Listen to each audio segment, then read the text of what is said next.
On Ascension Day, I encouraged us all to look at the book of Acts on 3 levels. One is the story of the early church. The second is the story of Jesus, the principal actor throughout the book, even though he ascends to heaven at the beginning. And third, a book into which we are all invited to play a part. This movement of church is still happening, even if it doesn't always feel as active, exciting, dangerous and transforming as it did in the early days. In fact, if you do what I sometimes do and jump straight to the last page of the book, chapter 28, you may be right to assume that the story is there to be continued. TBC. If it was a film, the final credits wouldn't begin with the 2 words, the end, it would say, the beginning.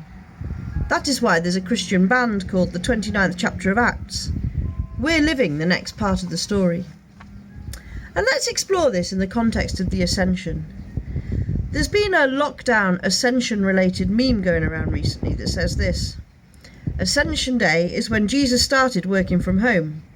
Now that's quite funny, and I understand the point of it, but it's a bit wrong. After the resurrection, leading up to the Ascension itself, it is clear that Jesus is equally at home in both places, earth and heaven. If anything, he began working from home at his birth, the Incarnation. Eugene Peterson paraphrases John chapter 1 verse 14 like this in the Message: The Word became flesh and blood and moved into the neighbourhood. We saw the glory with our own eyes, the one-of-a-kind glory, like Father, like Son, generous inside and out, true from start to finish. I'm not trying to confuse us all here, but attempting to grasp the incredible nature of our risen, ascended Lord. This is how Luke begins the sequel to his Gospel, and it's from this point that events escalate. So what does it mean for us? Interestingly, Luke doesn't dwell on the mixed emotions the disciples must have been experiencing. This was only a few weeks after the betrayal, denial, trial and crucifixion of Jesus. The guilt, loss, grief and fear had hardly been wiped away from their eyes. Then the wonder of the resurrection, the joy of Jesus being present, and now absence again. He told them to wait in Jerusalem for the gift his Father had promised, in chapter 1 verse 4 of Acts. So they went back to the room where they had been staying. The disciples, the women and Mary, Jesus' mother, with his brothers. Family lockdown. And they joined together constantly in prayer. Chapter 1 verse 14. Unity and prayer. This is what sustained this group over the next few crucial days until the gift of the Holy Spirit moved amongst them like the wind that blew our gazebo across the garden yesterday. What a support these disciples must have been for Jesus' family, and vice versa. They must have shared questions, memories, tears and laughter. When someone you love is absent, you long to see them again, and I'm sure they saw Jesus in each other. He must have looked like his mum. Many of the words they spoke would have come from him.